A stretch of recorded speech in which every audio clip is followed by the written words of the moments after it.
Değerli kardeşlerim, bugün basın toplantısını yaparken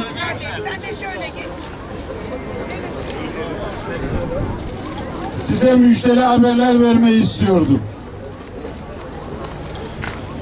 Fakat ne yazık ki şu anda Halep'ten aldığımız bilgiye göre ateşkes yine kesilmiş durumda.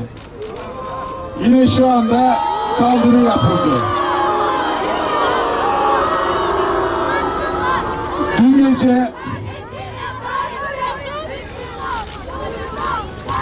gece yaralılar çıkarılacaktı. Otobüsler yanaştırıldı. Fakat tam çıkarılacak bölgeye yine ateş ettiler. Karşımızda bu ateşkesi ihlal eden kimse insan değil ve biz bunu asla unutmayacağız. Günlerdir bir avuç insan, çocuk, kadın katlediliyor. Dünyanın her tarafında insanlar bu katliamı seyrediyorlar. Büyük güçler sessiz kaldı. İslam ülkeleri sessiz kaldı. Nerede bize yardım edecek yok mu diyen kadınların, çocukların çığlıklarını duyacak olanlar, nerede Allah'ın emrini yerine getirecek olanlar, nerede cennete koşacak olanlar, ey güç sahipleri, neredesiniz? Kardeşine sahip çık! Müslüman uyuma! Kardeşine sahip çık! Müslüman uyuma! Kardeşine sahip çık! Müslüman uyuma!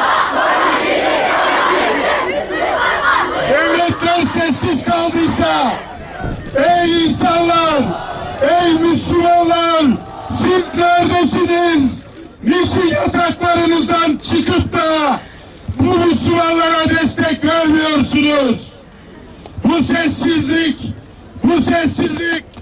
ta ahı arşa çıkan çocukların bedduasını üzerinize yağdırır. Ey İslam ümmeti, ayağa kalkın, dirilin, yürüyün, yardım edin ve Müslümanları kurtarın. Siz ki geçmişte sadece Müslümanlara yapılan katliamlara sessiz kalan değil, Yahudiye ve Hristiyanlara yapılan katliamlar için bile kanınızı akıtan, canınızı veren, malınızı harcayan bir ümmettiniz. Şimdi size ne oldu? Bu ölü toprak niçin üzerinizde? Şuraya gelen gençlerden utanın. Şuraya gelen insanlardan utanın. Niçin sokakları doldurmuyorsunuz? Daha size ne diyelim? Allah size ne yapsın? Ne desin? Kur'an gönderdi. Peygamber gönderdi. Size kan gönderdi. Halep'in kanını gönderdi size. Sadece şiir mi okuyacaksınız? Sadece Ya Resulallah, Halep'in kanını getirdim diye gözyaşımı dökeceksiniz. Niçin sokaklarda değilsiniz? Niçin dünyayı çağırmıyorsunuz? Bu bizim son feryatlarımızdır. Halep yanıyorsa biz de yanıyoruz. Halep ölüyorsa biz de ölüyoruz. Bir çocuğun gözyaşına asla sizin saraylarınızı, villalarınızı, arabalarınızı, konforunuzu tercih etmedik, etmeyeceğiz. Bunu böyle bilesiniz.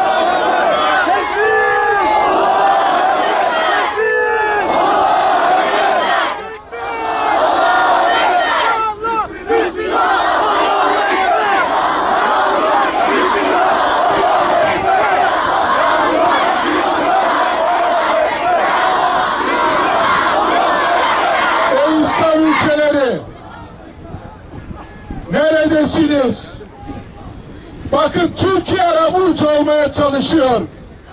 Sizin gücünüz nerede? Siz niye sessiz kalıyorsunuz? Bu ateşkesi kim ihlal ediyorsa onun tepesine vurun. Bir çocuk için bile yapmanız gereken şey, gerekirse bütün gücünüz orada olmaktı. Ama siz neredesiniz? Bir an sevindik. Acı gözyaşlarımız sevinç gözyaşlarına döndü. Halep'te ateşkes oldu diye. Yaralılar çıkacak diye. Ama tekrar ateş ettiler. İnşallah aldığım haberler Türkiye çalışıyor. Akşama kadar umarım sevinçli haberler alırız. Ama Türkiye'nin masada güçlü olması için halkın sokaklarda olması lazım. Halk neredesin sen? Niçin buralarda değilsin? Bu meydanları doldurun. Bu konvoy yola çıktığında yolda katılın, eşlik edin, gösteriler yapın ki görüşmeleri yapanlar da halk bizim arkamızda desin. Masaya oturduğunda halkımız bunu istiyor desin. Halep, milliyetçilere sesleniyorum. Milliyetçiyseniz Halep bir Türkmen şehridir. Neredesiniz? Niçin meydanlara çıkmıyorsunuz? İslamcılara sesleniyorum. Neredesiniz? Neden?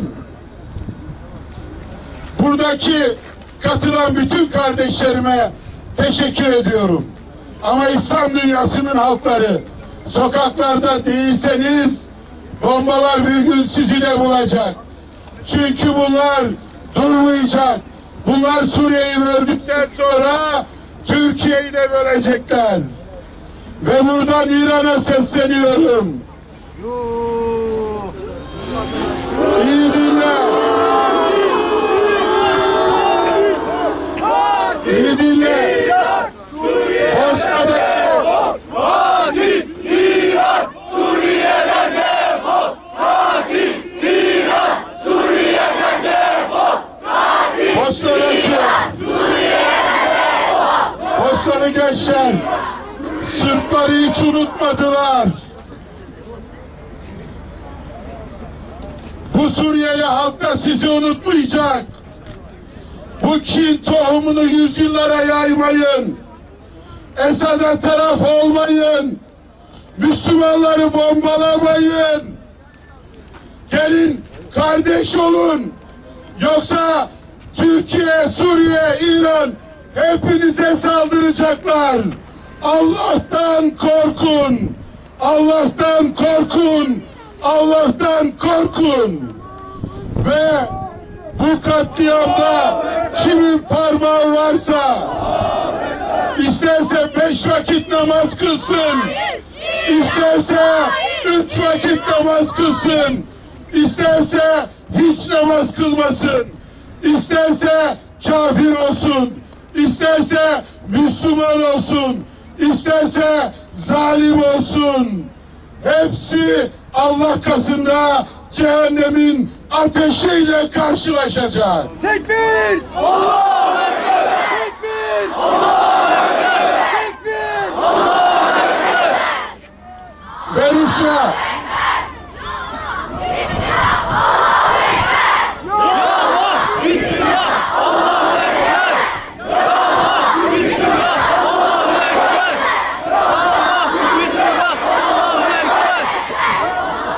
ve Rusya Türkiye ile dostluk kurmaya çalışıyorsun. Buraya gelip görüşmeler yapıyorsun. Putin'in geldiği ilk gün Halep'e ölüm yağdı, ölüm. Madem Amerika'ya karşı güç elde etmek istiyorsun, Türkiye'yi yanında görmek istiyorsun, o zaman kalkıp Suriye'ye ölüm yağdırma. Ve diyorsun ki ben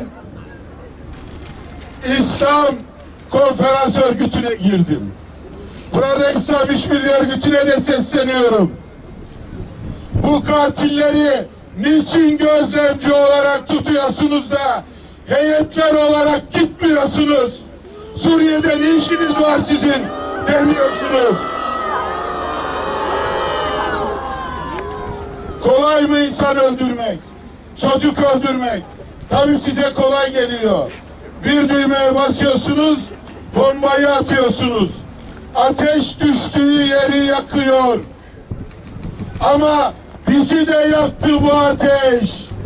Yüreğimizi yaktı. Ve Rusya'ya da diyoruz ki anlaşmanın uygulanması için İran'a mı baskı yapacaksın? Esad'a mı baskı yapacaksın? Bir an önce bu sivil insanlara yardım ulaştırmak ve oradan çıkmak isteyenleri çıkarmak için insani yardım koridoru açın. Cenevre Sözleşmesi, uluslararası hukuk, hepiniz çöpe atıldınız. Hiçbir anlamınız yok. Bunu Gazze konvoyunda kaybettiniz. Biz Cenevre Sözleşmesi'ne dayanarak Mavi Marmara filosu olarak yola çıktık. Orada ne diyordu? Bir yer abluk altındaysa sivil toplum kuruluşları oraya yardım götürebilir. Ablukayı delebilir. Bu sizin yalanınızmış. Bunu gördük. Allah'a şükürler olsun. Size inananlar da gördü. Size medeniyet diyenler de gördü. Size uygarlık diyenler de gördü. Şimdi de Gazze'de yaptığımızı Halep'te yapacağız inşallah. Bütün dünyaya duyuracağız. Halep ölüyor, gelin yol açın diyeceğiz. Onun için yolda çok kalabalık olmalıyız. Konvoyumuz uzun olmalı. Beni dinleyenlere sesleniyorum. Yollarda bize katılın. Bize destek verin. Halepli kardeşlerimizi kucaklayalım. Müslüman uyuma, kardeşine sahip çık. Müslüman uyuma, kardeşine sahip çık. Müslüman uyuma, kardeşine sahip çık. Müslüman uyuma, kardeşine kardeşlerim, ölü toprağını üzerimizden atmak için tanıdığınız herkese mesaj çekin. Ve deyin ki Adapazarı'nda, Konya'da, Reyhanlı'da sizle buluşalım. Arabalarınıza binin, yürüyerek gelin, uçaklarla gelin. Binlerce insan meydanları doldursun ki insanlar dünyaya mesaj versinler. Gazze Savaşı sırasında Gazze'deydim. Üzerimize bombalar yağıyordu. O zaman Saadet Partisi burada 1 milyon kişilik bir miting yaptı. O mitingin etkisini Gazze'de hissettik. Niye biliyor musunuz? Çünkü kalabalığı gördükleri zaman dünya harekete geçiyor. Ve Gazze'deki bombanın hafiflediğini gördük. Van Minut ve o Saadet Partisi mitingi. İki, bu güzel çıkış Gazze'nin kurtuluşuna en azından abluk altında kalsa bile bombaların susmasına sebep oldu. Şimdi hem devlet, hem hükümet, hem partiler çıkın, miting yapın, zamanı boş bırakmayın. Biz yoldayken üzerinize düşeni yapın. Bu arada bakın Hüdapar bu da burada. Onlara da söylüyoruz. Güneydoğu sokaklarını, Kürt sokaklarını da Halep için ayağa kaldırın. Özgür Der burada. O da dünden beri çalışıyor. Birkaç gündür çalışıyor. Sokaklara iniyor.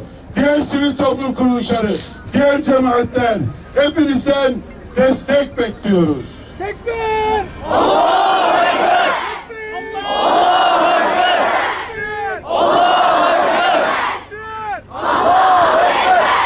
Ve burada Iraklı kardeşlerim var. Bismillah, Allahu Ekber. Ya Allah, Bismillah, Allahu Burada Iraklı kardeşlerim var. Musullu kardeşlerim var. Görüyorum. Musul asla başkasının olamaz. Oradan çıkın. Şii Sünni savaşı yapmayın. Hangi toprakta, hangi mezhep yaşıyorsa bırakın, kalsın. Sizin ne işiniz var Sünnilerin yaşadığı Musul'da? Niçin katliam yapıyorsunuz? O nedenle bana bazıları diyor ki Şii Sünni savaşı yok. Emperyalizmin işine geldiniz. Oyununa geldiniz. Siyonistlerin oyununa geldiniz ey Müslümanlar. Amerika ve İsrail rahat rahat yatıyor. İran ümmete hesap verecek. İran ümmete hesap verecek. Şu anda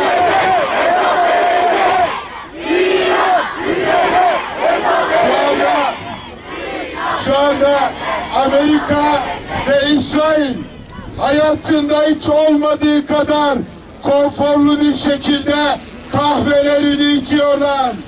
Ey Müslümanlar, bırakın bu savaşları, birbirinize destek verin. Şii Sünni savaş oyununa gelen herkes cehenneme gidecektir. Ne işiniz var sizin Musul'da? Ne işiniz var sizin Suriye'de? El ele verin. Esad'ı yıkın. Bakın Kudüs'tür sizin hedefiniz. Kudüs'ün özgürlüğüdür. Filistin'dir sizin hedefiniz. Şimdi hiç Filistin konuşuluyor mu? Allah'tan korkun. Değerli kardeşler, eğer bugün bu anlaşma olsaydı oradan kardeşlerimiz çıkacaktı. Ama daha bitmiş değil. Siz sokakları doldurun, meydanları doldurun, haykırın, bunun faydasını göreceksiniz. Siyasetin karşısında, askeriyenin karşısında dualarımız var. Sefere çıkıyoruz. Seferde edilen dualar kabul olur. Ya Rabbi, Halep'e gidene kadar, konvoyumuz hedefine ulaşana kadar kapıları aç ya Rabbi. Amin. Allah'ım zalimlerin kalbine korku ver. Amin. Ya Rabbi Müslümanlara akıl fikir ver. Amin. Ya Rabbi Müslümanları birleştir. Amin. Ya Rabbi ümmeti ayağa kaldır. Amin. Allah'ım sokakları Halep için, doldurmak için dışarı çıkan insanlarla doldur. Amin. Ya Rabbi insanların toplu toplu Halep'e, Suriye'ye, Irak'a, bütün mazlum coğrafyalarına yardım göndermesini nasip eyle. Amin. Allah'ım Türkiye'yi de bu belalardan kurtar. Amin. Rabbim Türkiye'ye bu bombaları gönderenleri kahret. Amin. Ya Rabbi Beşiktaş'ta gencecik insanları öldürenleri, bomba patlatanları da kahret. Evet, amin. Biz biliyoruz ki bu bombaların arkasında sadece örgütler yok. İsrail'de var, Amerika'da var. Hatta dost bildiğiniz ülkelere bakın. Rusya'ya bile bakın. Ya Rabbi bir an önce bunların gerçek yüzünü deşifre et Rabbim. Amin. Anlamadım. Niye Müslümanları birlikte beraberlik içerisine koy ya Rabbi. Amin. O gencecik polisleri tamam. niçin şehit ettiler biliyor musunuz? 15 Temmuz'un karşılığı. 15 Temmuz'da Vatan sana canım feda. Vatan sana canım feda. Vatan sana canım feda. 15 Temmuz'da bazıları Amerika diyor. Medya bile konuşmaya korkuyor. Ben açık söylüyorum. 15 Temmuz darbesinin arkasındaki gerçek güç İsrail'dir. Aynı gece İsrail Gazze semalarında uçak dolaştırdı, helikopter dolaştırdı. Filistinlerin tesis konuşmalarında yakaladığı şuydu: Erdoğan düştüğünde vuracaksınız. Aynı gece. Niçin İsrail demiyorsunuz? Korkmayın. İsrail değil.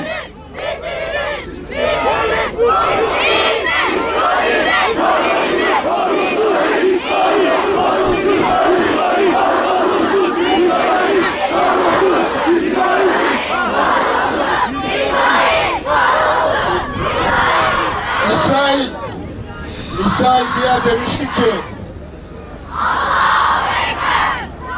Türkiye ile dost olacak. Seninle asla dost olunmaz. Çünkü sen hainsin.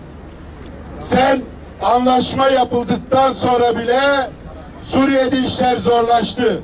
Türkiye'de darbe oldu. Şimdi ekonomik darbe yapmaya çalışıyorlar. Türkiye'nin her yeriyle arasını bozmaya çalışıyorlar.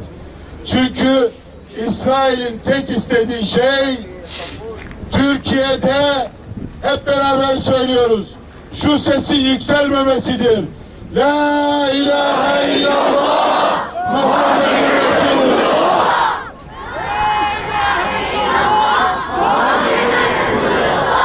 Bu ses yükseldi artık.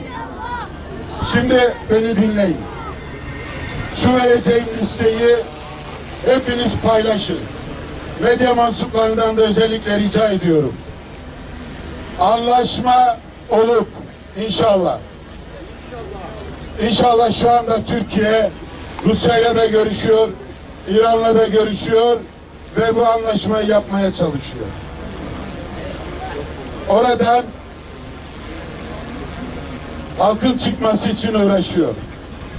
Halk çıkarsa şöyle bir tabloyla karşı karşıya geleceğiz. Muhtemelen 100.000 mülteci oradan İdlib tarafına doğru gelecek. İhtiyaç duyulan malzemeleri açıklıyorum. 15.000 çadıra ihtiyacımız var. Bu arada arkadaşlarım hemen konuşma bitmeden bir çadırın fiyatını söylesinler, onu da anons edeyim. 15.000 çadır ve yine 15.000 hasır veya işte halı. Üşüdünüz değil mi burada?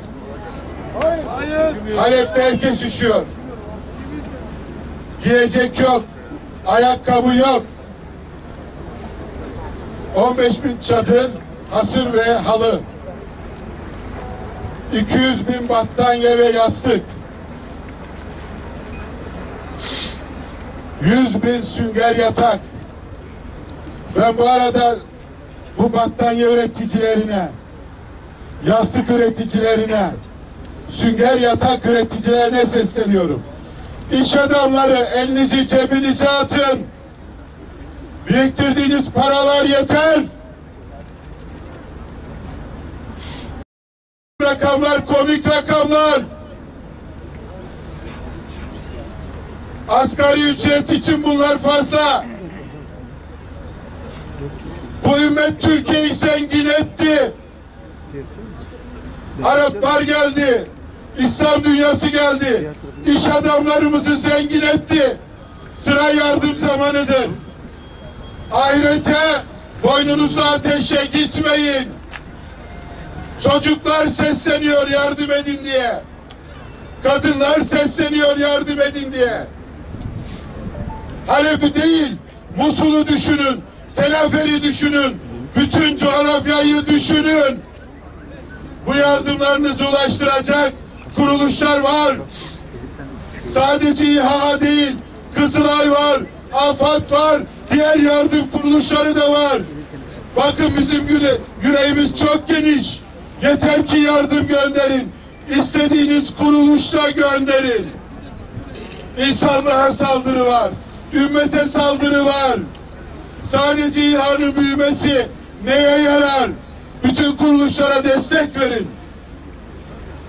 200.000 battaniye ve yastık, 100.000 sünger yatak, 100.000 kışlık elbise, bot, çizme, yağmurluk, atkı, bere ve 100.000 tane acil gıda paketine ihtiyaç var.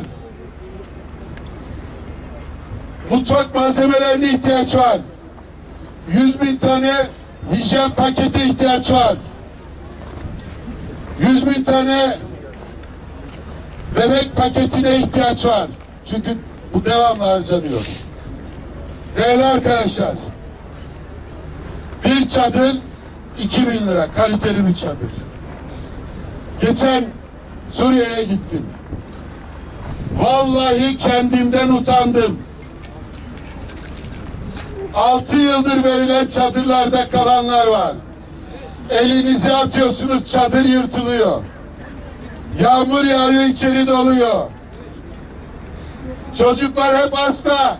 Hastane yok. Bombalar altında.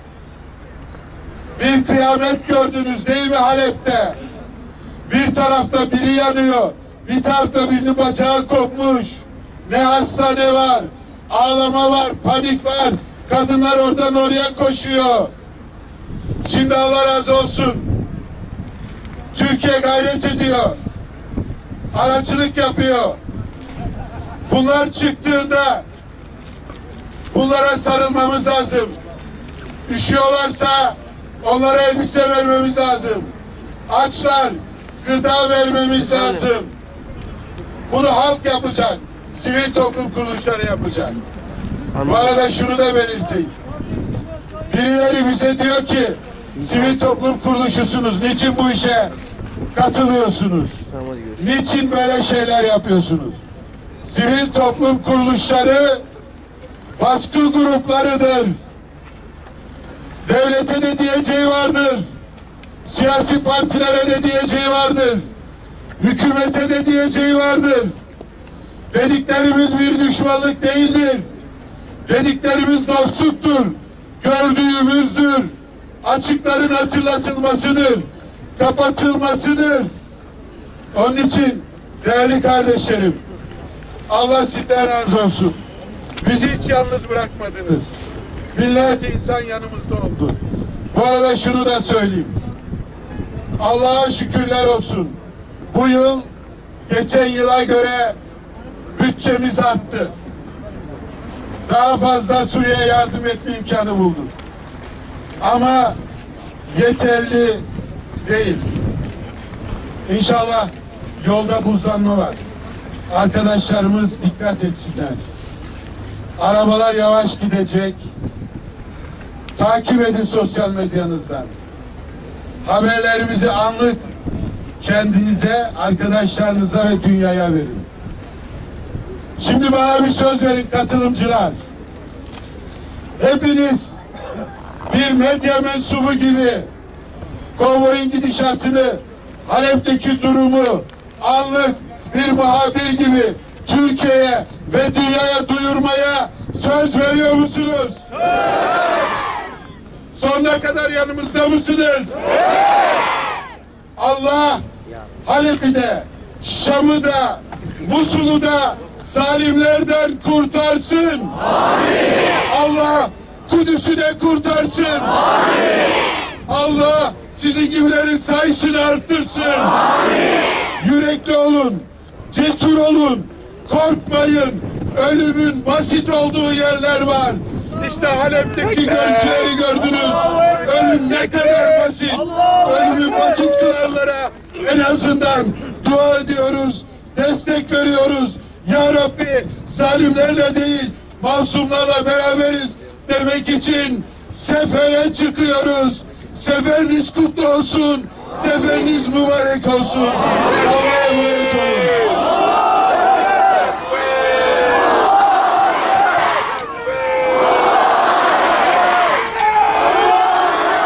Şimdi bu konuda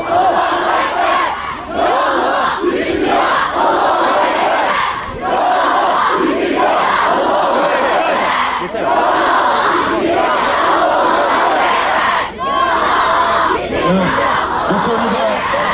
destek veren kuruluşlardan Katar Raf'ın temsilcisi burada bir 5 dakika açıklama yapacak. السلام عليكم ورحمة الله وبركاته. بسم الله والصلاة والسلام على أشرف المرسلين محمد بن عبد الله. أولا شكرا تركيا وشكرا شعب تركيا وشكرا لمنظمة إيهاها وشكرا لأخونا الكبير جزاه الله خير. جيناكم من قطر حبا وشوقا وتعاونا مع اخواننا الاتراك لنصرة اخواننا السوريين. Bismillahirrahmanirrahim. Allah'ın selamı, rahmeti ve bereketi Türkiye'li siz kardeşlerimin üzerine olsun. Katar'dan, kardeşlerimizden Türkiye'ye, Türkiye halkına, kardeşlerimize, Suriye'deki kardeşlerimize hep birlikte destek olmak için Türkiye'deki yardım kuruluşlarına, İHA ve Başkanı Bülent Yıldırım Bey'e çok teşekkürler ve selamlar getirdim. Allah hepinizden razı olsun. لن ناخذ حلب لن ناخذ الحلب.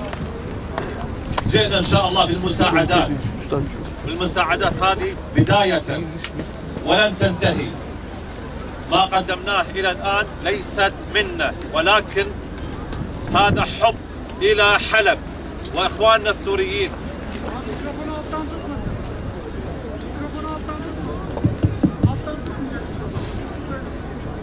Halep'i yalnız bırakmayacağız. Halep'i boynu bükük terk etmeyeceğiz. Biz buraya öncelikle başlangıçta yardım etmek için geldik. Fakat sadece yardım değil, bu Müslümanların oradaki mazlum Müslüman kardeşlerine öncelikli birinci adımıdır, yardımdır.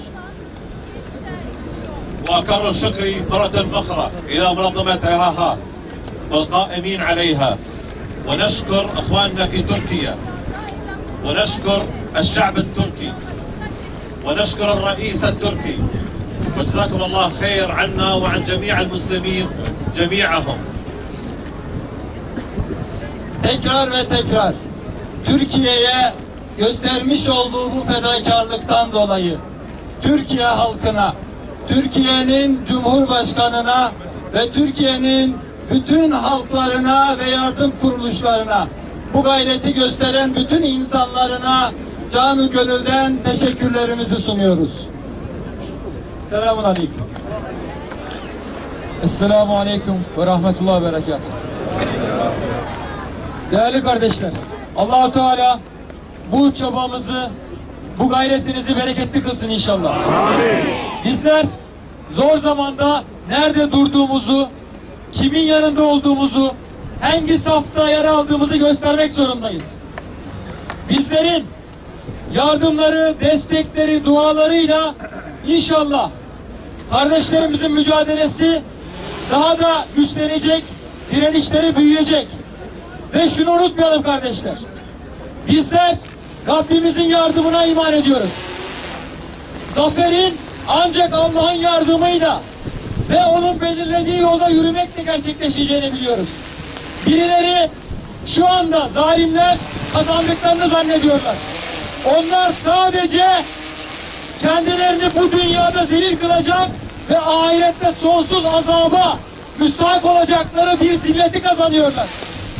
Bizler ise, Müslümanlarsa şehit olduklarında, en büyük zorluklarla karşılaştıklarında dahi inşallah izzeti kazandıklarını ve Rabbimizin sonsuz ahiret mutluluğunu kazandığını biliyoruz ve buna iman ediyoruz. Selam olsun Allah'ın yolunda yürüyenlere, selam olsun.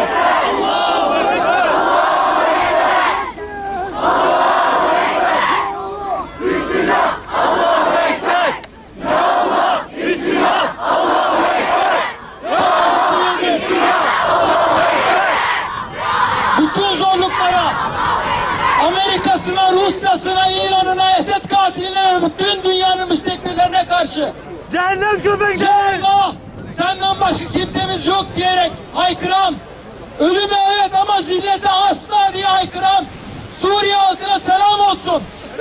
Halep'in yiğitlerine,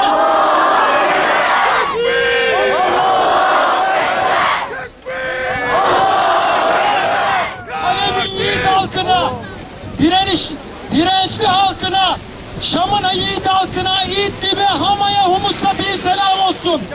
Ve kardeşlerinin yanında duran Müslümanlara sizlere de bir selam olsun. Rabbim inşallah bu amellerinizi kabul eylesin. Allah-u Teala çıkılan bu seferi mübarek kılsın, bereketli kılsın. Esselamu Aleyküm ve Rahmetullahi ve Berekat. Müzaffer İstanbul İl Başkanı Erdal kardeşimiz konuşacak. Selamünaleyküm. Bu kutlu yolculuğa çıkacak olan kardeşlerimi selamlıyorum. Başta İHA olmak üzere mazlumların daima yanında olan bütün Müslümanları, Türkleri, Türkmüşleri selamlıyoruz. Değerli kardeşlerim, zor bir zamanda geçiyoruz. Ümmet fitne içerisinde, bu fitne içerisinden bir an önce çıkmalı. Bir an önce Müslümanlar birbirinin elinden, dilinden emin olmalı. Bundan 6 yıl önce, çok değil 6 yıl önce Amerika Irak'ı istila ettiğinde Ebu Kureyb'den bacılarımız Müslümanların kendilerini kurtarmasını, onların tecavüze uğradıkları feryadı yükselirken bugün çok uzakta değil, hemen yanımızda Halep'ten bu çığlıklar yükseliyor. Biz başından beri bu meseleyle ilgili Müslümanlar kendi meselelerini, kendi iç meselelerini, kendi aralarında çözmeleri gerektiği noktasında sürekli bunları beyan ettik. Ancak geldiğimiz nokta itibariyle bugün bu yaşadığımız durum maalesef kendi içimizdeki sorunlarımızın batıya havale etmemizden, onlardan medet ummamızdan kaynaklı. Bakın, Halep bombalanıyor, Suriye bombalanıyor, Müslümanlar birbirlerini katlediyorlar. Ancak bugün Rusya Dışişleri Bakanı ve Amerika Dışişleri Bakanı Müslümanlar adına ateşkes imzalıyor. Bu çok acı verici bir durum. Bir an önce bu zilletten kurtulmamız lazım. Ben bu vesileyle tekrardan bu konvoyun hayırlara vesile olmasını istiyorum. Rabbim inşallah tez zamanda barışın hakim olmasını, savaşın bitmesini dua ve temennide bulunuyoruz. Hepinizi saygıyla selamlıyorum.